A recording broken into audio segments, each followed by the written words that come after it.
یہودی جو مذہب ہے، نام جو ہے آپ یہودی سنتے ہیں، یہ دراصل حضرت یعقوب علیہ السلام کے 12 بیٹے تھے، ان میں سے بڑے بیٹے کا نام یہودا تھا۔ یعقوب علیہ السلام نبی ہیں اللہ کے، جن کا نام عبرانی زبان میں اسرائیل ہے، اسرائیل۔ ان کے بیٹوں کو بنی اسرائیل کہتے ہیں۔ وہ 12 بیٹے تھے یعقوب علیہ السلام کے، انہی میں سے ایک بڑے بیٹے یہودا تھے، یا بیچ میں کوئی ایک بیٹے کا نام یہودا تھا۔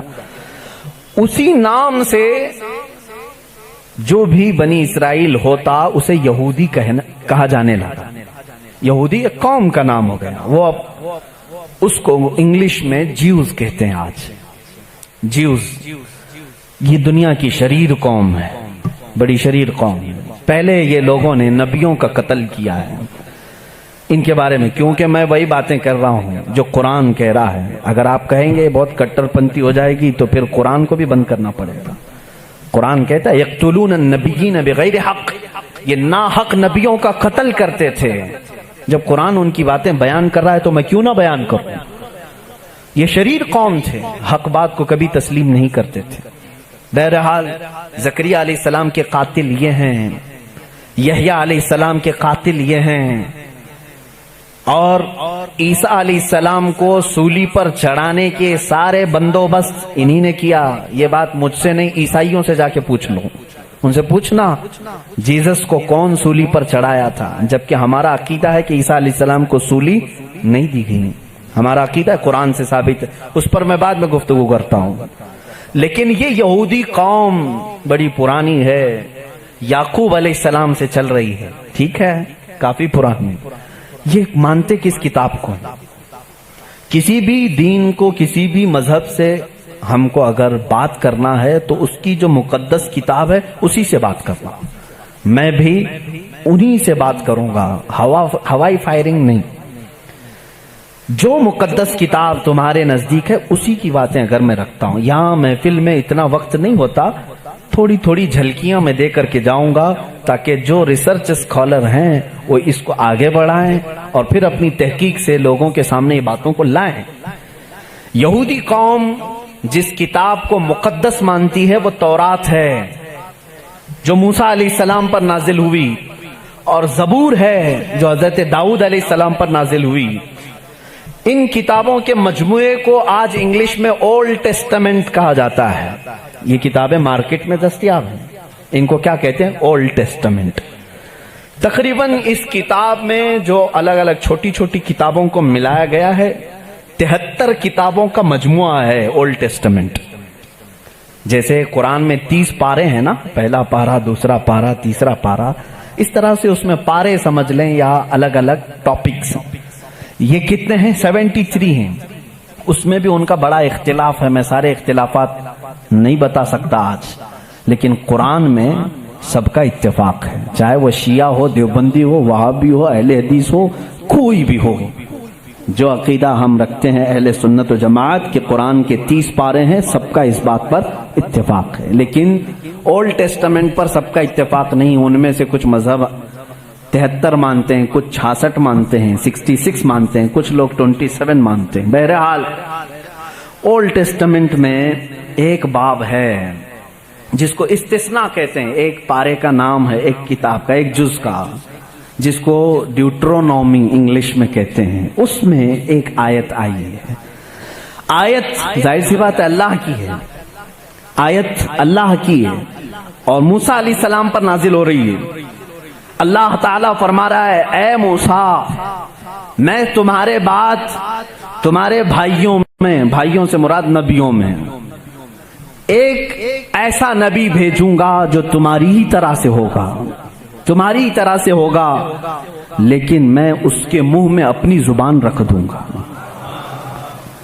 اور دوسری آیت آتی ہے کہ وہ فاران کی چوٹیوں سے چمکے گا۔ یہ فاران کیا ہے؟